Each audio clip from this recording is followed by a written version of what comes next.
Masechet Baba Mesia Daf Gimel.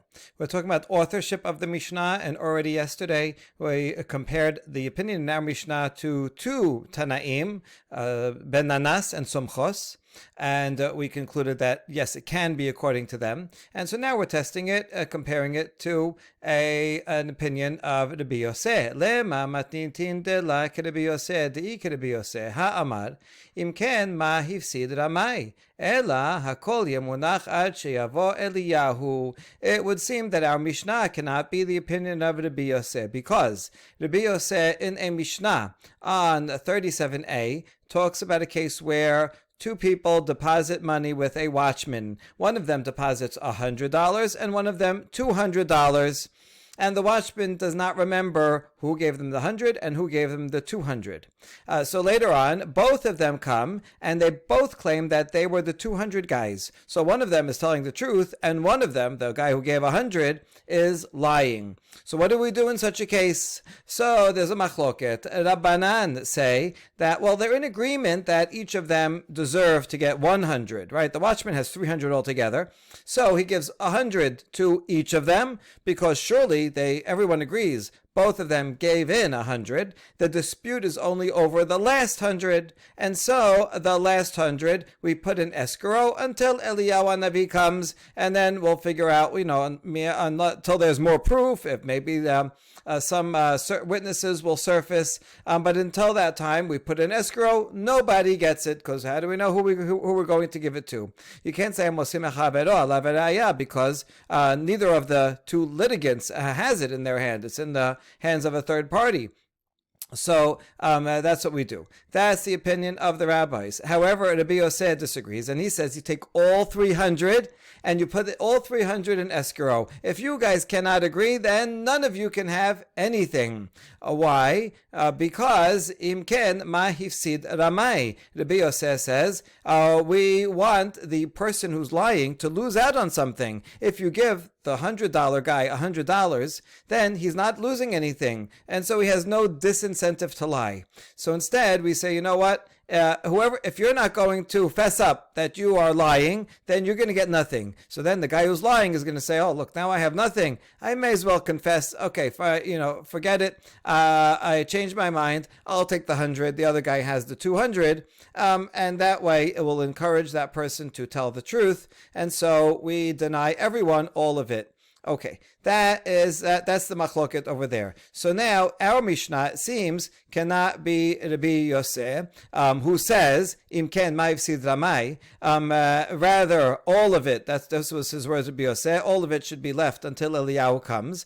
And in our case, if we would apply the same thing, they're both coming into court. Each one's holding the edge of a garment.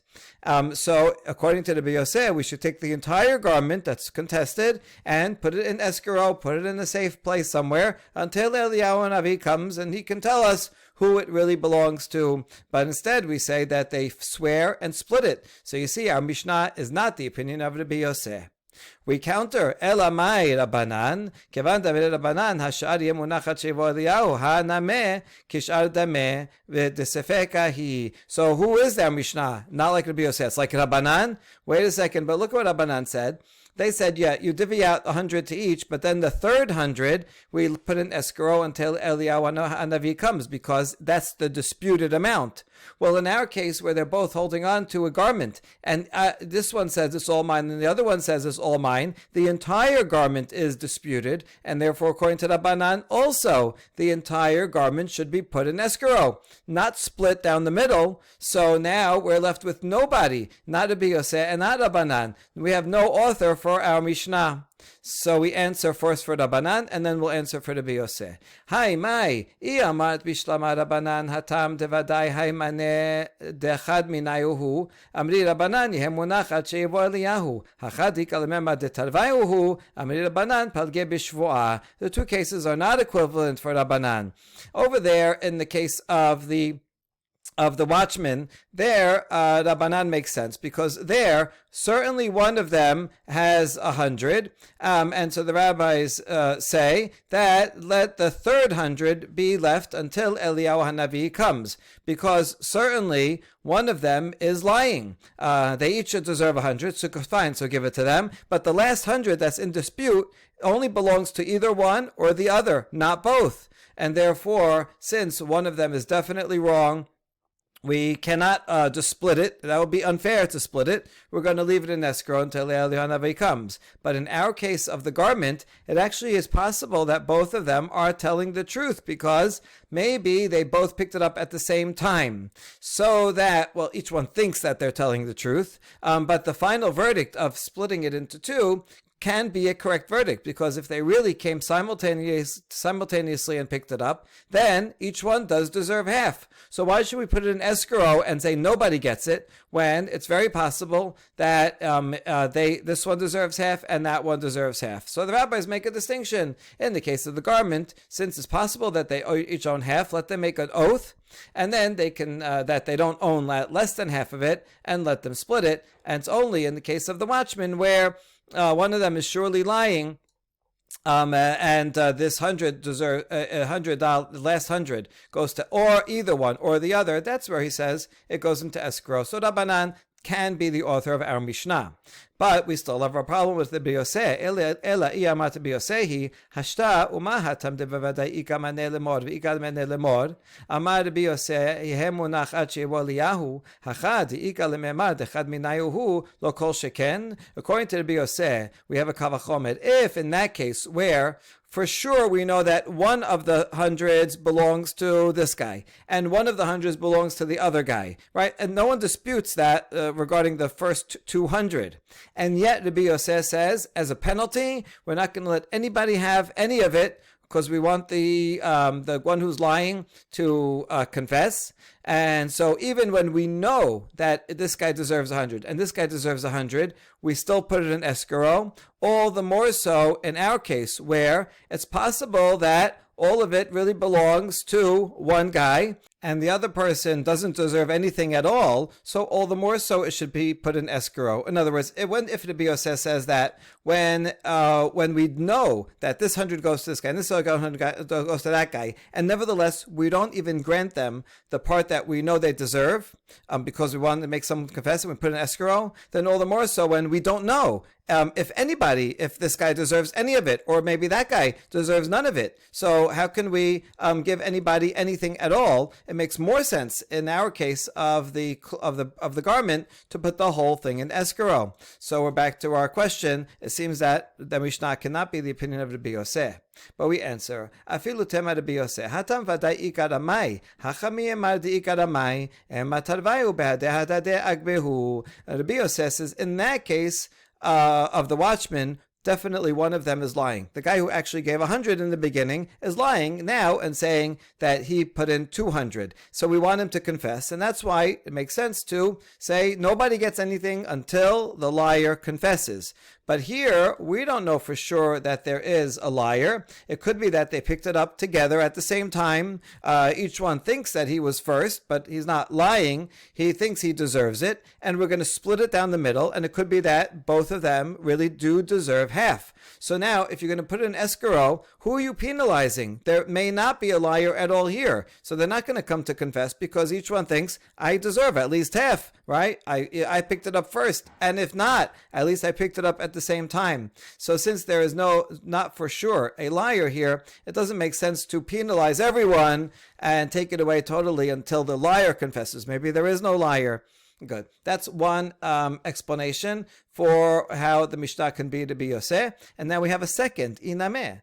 Hatam kanis le de Biyoseh l'ramai ki echi delodeh. Hacha mai peseda itle delodeh. In the case of the watchman, we're going to penalize the liar.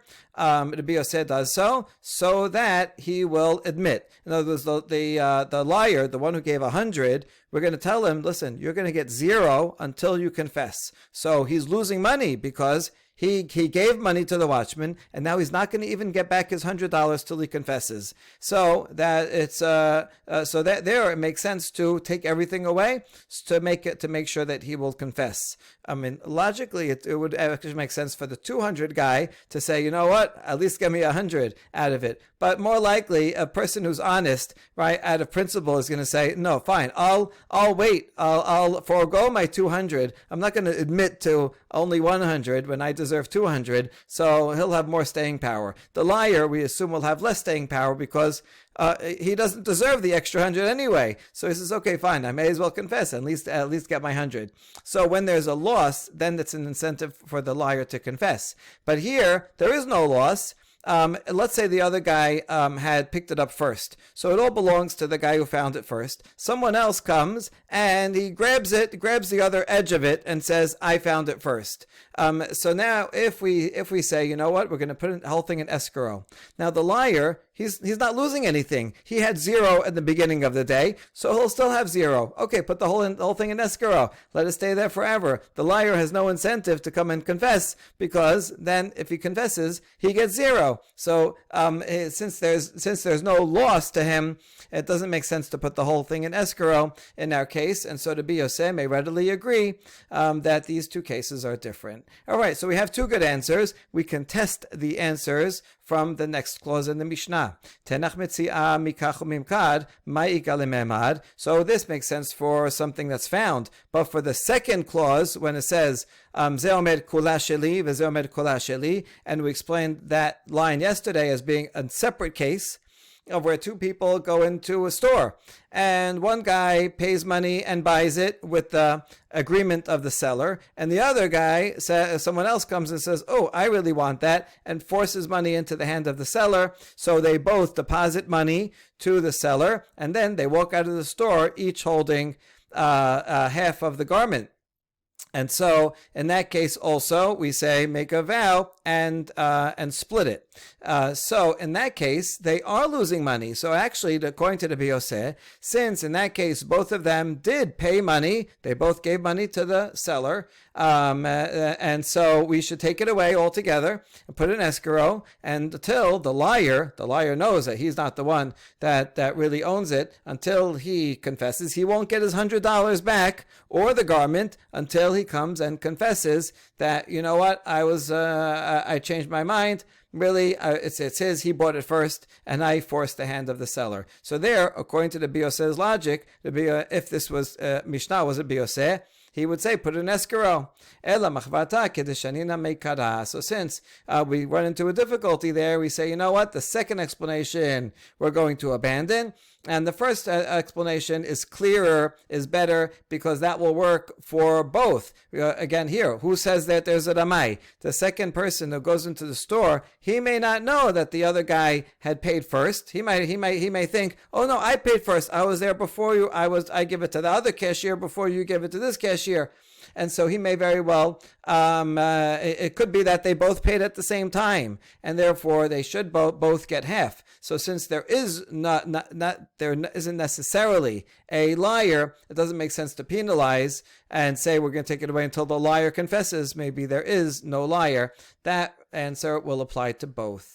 Now that we have brought up Rabbanan and the Biyoseh, we're going to apply their machloket to yet another case that we did mention yesterday. Ben Rabbanan, ben Biyoseh, hatam kabechen tvani al pinkaso de katani ze nishba v'notel v'ze nishba v'notel. We have a problem, both according to Rabbanan and according to the Biyoseh, to explain the Mishnah in Shavuot. Remember the case? There's a boss who hired a laborer, and so the laborer finishes at the end of the day, and he should get paid $100. The boss said, listen, instead of me paying you directly, go to the store and tell the store owner to put on my tab $100, anything that you want to take from the store, right? And so they agree, that's fine. So sometime later, the laborer says, listen, I never got anything from the store owner, right? So you still owe me. I never picked it up, or he didn't give me, whatever. And then the store owner says, oh, he did come in. He took $100 worth of stuff, and you have to pay me back. The boss, he tells the boss, you have to pay me back for the $100 that I gave the employee. the laborer. So what do we do in that case? The Mishnah rules over there that each of them makes a vow. The storekeeper makes a vow that he gave $100 worth of goods or cash to the laborer, and then he collects $100 from the boss. And the employee, the laborer, also makes a vow that he did not take money or anything or food from the storekeeper, and the boss has to pay the laborer $100 also. That's the ruling there. Now we have a problem. Why? Why don't we say that we should take the money, put it in escrow, and we'll leave it there, right? The boss has to pay someone $100. So we take $100 from the boss, put it in escrow until either the store owner or the laborer confess that they are lying, because only one of them is true, right? Why don't we do that? And that would be true since the whole entire $100 is disputed. Both Rabbanan and Rabbi Yosef would say that we should put it in escrow. So we answer. This is part of the question. Right?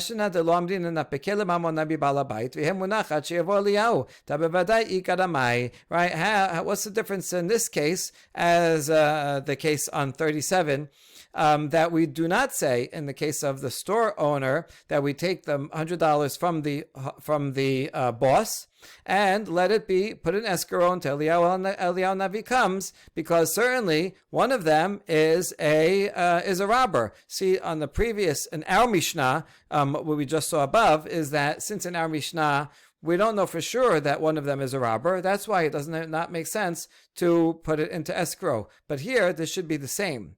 All right, that's the question and the answer. Amri hatam anu tamad amar lechen vani lebal habayit ana shelichut hadidach ka'abdina. Ma'it li gabe sachir. Af agav dekam mishtabat li lo meheman li bishvoa. Ate emante de la amart li besahade hable. Each of them will have a good claim. This is the reason that we're not going to put an escrow. The storekeeper can come to the boss, right? Let's say we say, we'll put an escrow until one of you admits. The storekeeper will come to the boss and says, listen, I was your agent. You asked me to give $100 to that person, and then you promised you're going to pay me. So I did. I fulfilled exactly what you asked. I have no business with the laborer. Even if he would swear to me that he didn't get it, I would not believe him. Who is he? I didn't go into business with him. For all I know, he's a rasha and he would lie. I never agreed to be accountable to him. I only trusted you. You said, we have a relationship. We've worked before. I know you. I know your character. So you said, pay him 100 and I will give you 100. I'm telling you he didn't pay me, and therefore you have to pay me. You're the one, boss, he'emante. You believed the laborer, or you trusted him, because after all, you didn't tell me, make sure that there are witnesses when you pay him, because that guy's untrustworthy. If you really didn't trust him, you should have told me to make sure there's witnesses. You didn't tell me, make sure to pay him in front of witnesses, so I gave him the food, I didn't have witnesses, and I trusted you that you would pay me. Therefore, it's unfair to penalize me and put the money in escrow. That's not my problem that he is a liar. So that's a valid claim, and that's why the boss has to pay the store owner. And similarly, the laborer. Sachir nami amar lebal habayit, ana abdi abidata gabach. Ma'it li gabech and vani. The laborer says, I did a full days of work for you, and I trusted you as an employer, right? I know that you pay on time. I have no business dealings with the store owner. I never put my trust in him. Even if he would swear to me that he didn't give me anything, I still will not believe him. That guy is a lowlife. What do I know him? I don't know him from anybody. That claim is also a valid claim, because the laborer, the boss, is responsible directly for the laborer. The laborer says, I didn't get paid, then the boss has to shell out money, and that's why both of them will take an oath. They both have to take an oath in that case, and the oath is for the boss, and both of them get paid. So that explains the fundamental difference between them.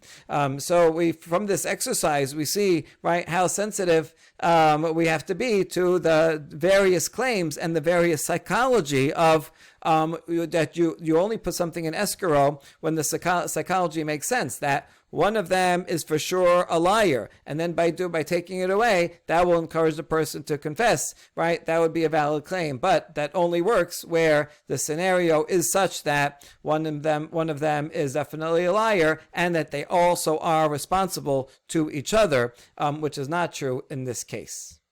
We next move to a new topic of modeh b'miksat. It's related to our Mishnah because we have a Baraita brought by the Bichia, and the Gemara is going to bring a proof from our Mishnah to this rule. So in background, modeh b'miksat has to make a shivu'ah. If someone claims that I owe them 100, and I say, no, I only owe you 50, I admit that I owe 50, but I deny the other 50.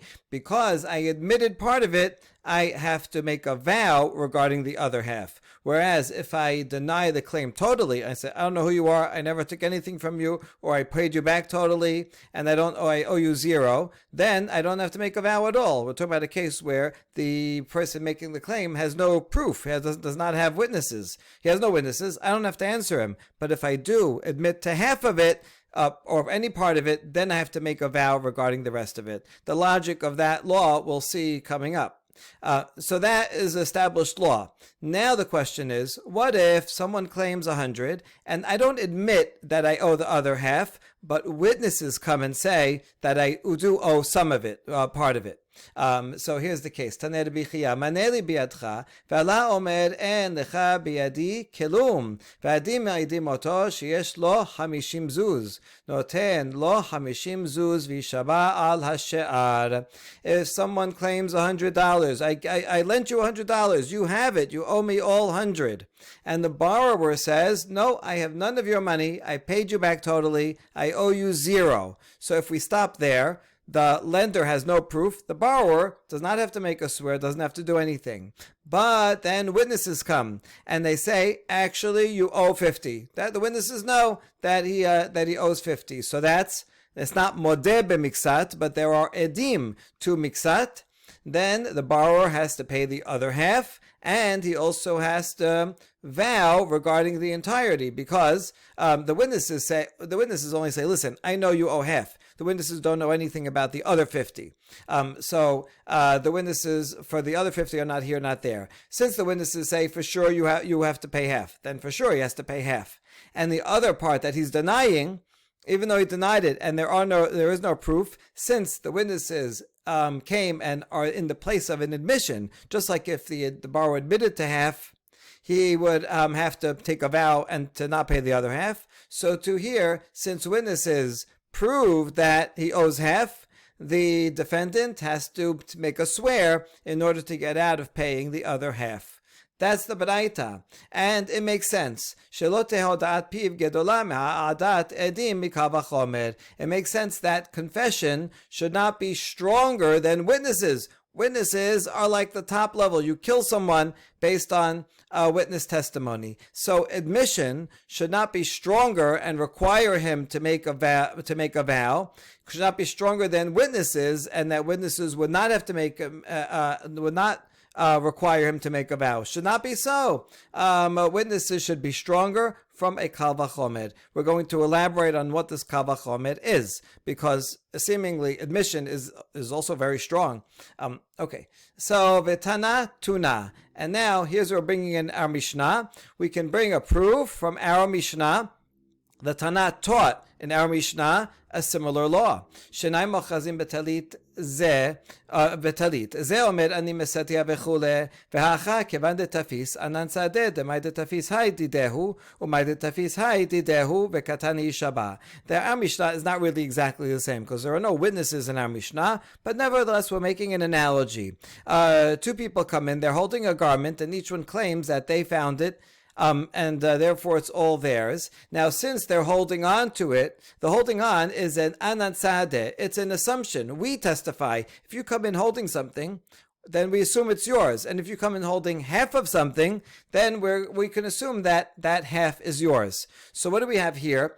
To focus on one guy. One guy comes and says, the whole thing is mine. You have to give the whole thing to me. And furthermore, his holding half of it is like witnesses that say, yes, you have to, he is owed half. You have to give him at least that half. Now, it's true, he's holding half, not the whole thing, so that's like the witnesses who only know about half and don't know about the whole thing. But since he's claiming 100 and he has testimony, that Anansade testimony, that he has at least half of it, therefore we make the other guy swear in order to not give over the entirety. Happens to be in this case it works reciprocally. The other guy also has a claim of all of it, and he has proof that he owns half because he's holding that, even though the other guy wouldn't admit it. So there's no admission here. But even though there's no admission, since the Anansade that he's holding on to half is a partial proof, is a proof that he owns part of it, that will obligate him to make a vow in order to not have to give the entire thing. Okay, this is very interesting. It's actually another way of thinking about the vow. The vow in our Mishnah is a modeh b'miksat type of vow. Just like a modeh b'miksat has to make a vow, so too here, even though he's not admitting, but the other guy's holding half of it, and therefore that is sufficient to obligate the other to make a vow in order to not give the whole thing, since there is some proof that part of it belongs to that guy, so the other guy has to make a vow that he doesn't have to give the whole thing over. So this comparison itself is very interesting, and there's a new conceptualization of the vow here. All right, so that's the statement. Now we're going to go back and analyze. We're not going to explain the kal vachomer just yet. First, we want to understand what is the point here of saying that admission should not be stronger than witnesses, right? What other opinion could we have said? Well, we're trying to exclude the opinion of Rabbah, who says that witness admission, that's where the Torah says that if you admit to half of it, then you have to make a vow about the rest, but only in the case of admission, and this would not apply to a case of witnesses. Rabbah would say that. Why? Because look, Rabbah is going to give a psychological argument and explain the whole law of modeh b'miksat in the first place, but this argument will only make sense for admission, not if witnesses come and say that we know you owe at least half. Damar Rabba, mipnei ma'amra Torah modeh miksat hatana yishaba, chazaka, en adam ma'iz panav bifnei ba'al chobo, v'hai bechule ba'e denichpere, v'ha de la kafre, mishum de en adam ma'iz panav. So why does the Torah require someone who admits to part of it that he has to pay that part, and he has to make a vow to not pay the other part, even though there's no witnesses against him? Because we have a presumption. A person is not going to have so much chutzpah, is not going to be so brazen to lie completely before someone who owes money to. This guy was kind enough to lend him $100. Most people, there are brazen liars out there, but we're talking about most people are not so brazen to say, I don't know who you are, I never took anything from you, I gave everything back. People aren't so brazen. Now, this guy, really, he was brazen, he would deny the whole thing. And the fact that he doesn't is because he's not so brazen. And really, most people are actually honest deep down, sometimes very deep down. But this guy really is honest. He wants to pay his the full 100 back, and so he would admit, right? If you took him in a closed room, he would admit that he owes 100. Why doesn't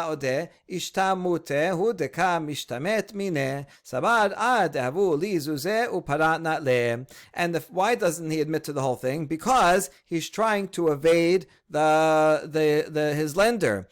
He's thinking, listen, I don't have all the money now, and so if I admit to him, then I'm going to have to pay everything right now. So that'll be a problem. So you know what I'll do? I'll just admit to half, and I have half. I have $50. Okay, I'll say, I only owe you half. Here's the half. And then next week when he gets his paycheck, then he'll come and say, oh, you know what? I really do owe you the other half, and here's the other half. He really wasn't trying to steal. He was just, and most people aren't going to tell a total lie. This was just a half a lie, only to buy time. That's, most people would be willing to justify doing that. not most, some people would be willing to justify lying in that to that extent, and therefore the Torah has to prevent that. That's why Torah says, for that kind of person, it's somewhat common that people would justify, even normal, honest people may justify doing this half lie. So we're going to make him take a vow, and once he has to make a vow regarding the other half, says, no, I'm not going to make a vow. Okay, I really do owe you the whole thing. Just, can I have a payment plan? So then the truth will come out. So that's why we make a vow for someone who's modeh b'miksat, because he's coming on his own, and this is how we analyze the psychology of a person. Aval ha'ada'at adim deleka lememad hachi emala kamashmalan kavachomet. However, regarding witnesses that come, this whole logic of the psychology doesn't apply, right? This person says, I don't owe you anything. Okay, so he's just an out-and-out liar, just a brazen liar. Okay, some people are brazen liars. Now witnesses come and say you owe half. Fine, so now he has to pay half. What does that have to do? How does making him take a vow, how will that prevent him from not admitting to half and not? This whole logic of that people may lie and admit to half, and therefore should make a vow so that they'll admit to the whole thing, only makes sense if a person's confessing. If it's other witnesses coming, so the witnesses come, fine, pay half and don't pay the other half. What logic is there? Just because witnesses for 50, why do we think that he's hiding the other 50? He denied it. If he denied it, then probably we can assume he was telling the truth. He's not, because people wouldn't be so brazen to deny the whole thing. Therefore, this is completely different when witnesses come. Therefore, according to the logic of Rabbah, we would not apply a vow in the case of witnesses. And now this baraita of Rabbi Chia is teaching us, don't think that. In fact, in the case of witnesses, also he has to make a vow. Why? Well, because when denying this logic, that's not this logic does make sense for witnesses, but now we have a kal vachomer that this logic applies to confession, but now we have a kal vachomer that says witnesses should be stronger than a confession, and therefore also if there are witnesses, one should have to make a vow. Okay, so now we understand why we made the comparison in the first place, because we want to say don't limit the vow only to the logic of Rabbah that applies to confession. We're going to use a kal vachomer to say even when there's witnesses, one has to make a vow. Now, what is this kal vachomer? My kal vachomer.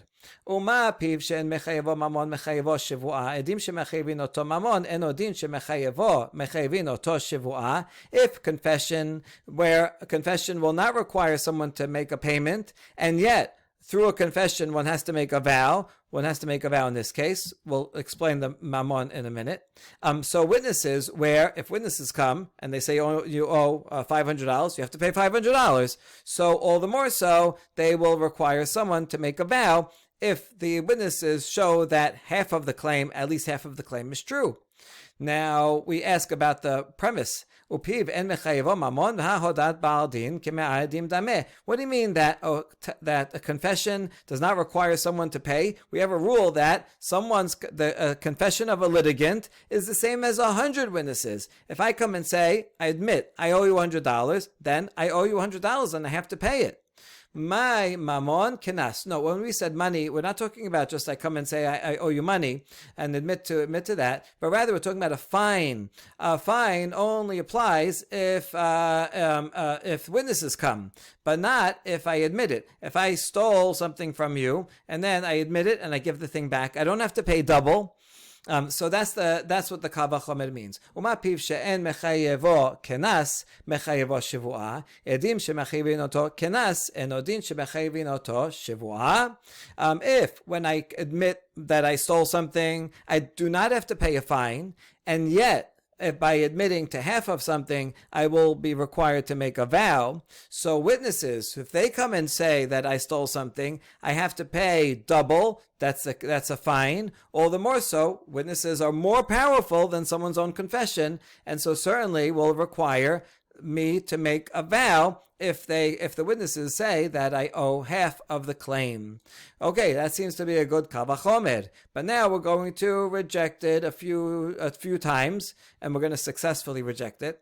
Ma lefiv sheken mechayevo korban. Tomar be'adim she'en mechayevin oto korban. Hold on. Confession is more powerful than witnesses, because if I confess that I ate chaylev, it was by mistake, but now I realize my mistake, so then I'm going to have to bring a korban hatat. However, if witnesses come and say that, oh, we saw you ate chaylev, and I deny it, I said, no, I did not, I do not have to bring a korban hatat. That's the rule of korban hatat. It's only hodat lo if I recognize my sin, which makes sense. How can I bring a korban hatat for atonement? How can you say sorry if you don't think you did anything wrong? It doesn't even make sense.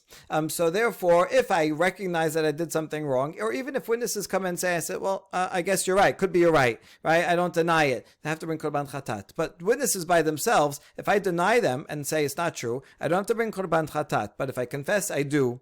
So you see that confession is more powerful than witnesses, and therefore it actually makes sense that it could be that one would have to make a vow for modeh b'miksat, if one confesses, but not if there are witnesses. So now we broke the kal vachomer, but we revive it. Hala kashya Rabbi Chiya Rabbi Meir Sibira le Damar Adim mechayevin oto korban mi kal vachomer ditnan amru lo shenayim achalta chelev hu omer lo achalti Rabbi Meir mechayev chachamim potrim. Oh, could be that Rabbi Chiya, who brought this source to begin with, he and made this argument, he agrees with Rabbi Meir, and Rabbi Meir says witnesses can make someone liable to bring a korban hatat, and we know this from a Mishnah in Masechet Keretot, where if two witnesses say, we saw that you ate chalib, forbidden fat, and the defendant says, no, I did not, Rabbi Meir says he has to bring a korban chatat. It's chachamim that say patur. So you're right. For chachamim, this kal vachomer wouldn't work.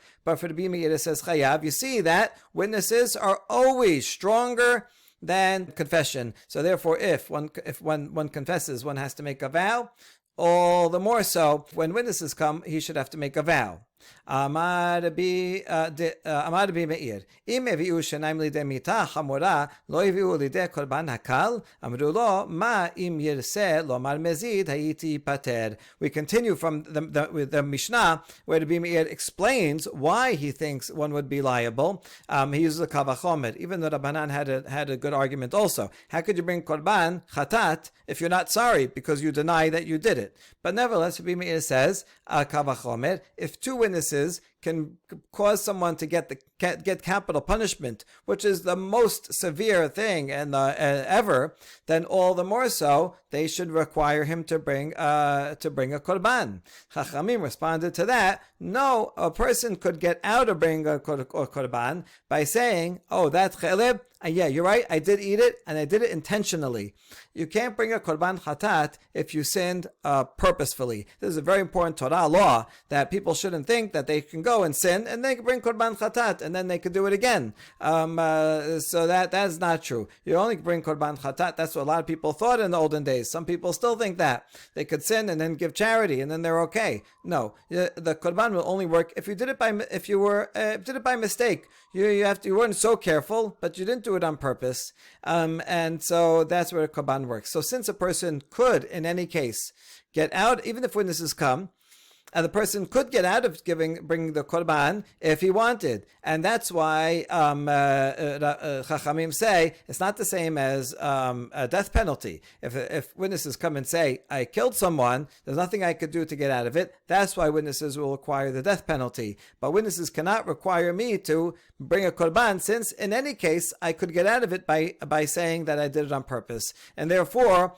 I could get out of it also amigo, since when I say that I didn't do it at all. That's Rashi's explanation here, that applies the migo. Other Rishonim question this migo because, would a person really say that they did on purpose just to get out of a korban? Then that's a worse punishment. Okay, so anyway, we answered it. So now, if we follow Rabbi Meir, we're good. We have a good kal vachomer. We challenge it again. Ela ma lefiv sheken mechayevo asham. In the following case, one's admission will require him to bring an asham. If someone steals money and swears falsely, and he says, "No, I don't have it. I didn't steal it," but then he admits, and only if he admits, then he has to pay back what he stole plus a fifth and bring a korban asham. But that law is only if he admits, not if witnesses come. So here we see a challenge to the Kal Vachomer. We have a case where someone has to bring an asham offering if he admits, but not if witnesses come. We answer, Asham, Hainu Korban. We're going to follow Rabbi Meir again. And Rabbi Meir would say in this case also, Asham is the same as a Korban Hatat. And therefore, if I swear falsely and then witnesses come and show that I swore falsely about money, I actually do have to bring a Korban Asham. And so the Kal Vachomer is back. We challenge it again. Wait, but when I admit the same case, when I deny money and swear falsely, when I admit, then I have to pay back the original amount, the principal, plus a fifth.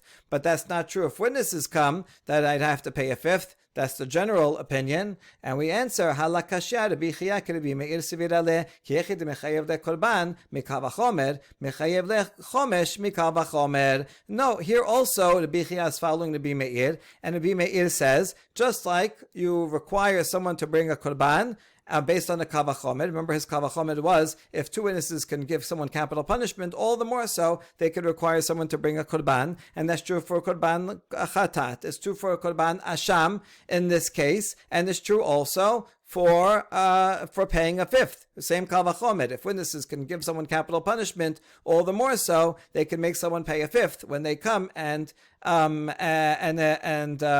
reveal that a person made a false oath regarding money. So in fact, there's no case where confession is stronger than testimony. Since testimony is always stronger, if someone has to make a vow in modeh b'miksat when he confesses, all the more so, he should have to make a vow when witnesses come and say, you owe at least half.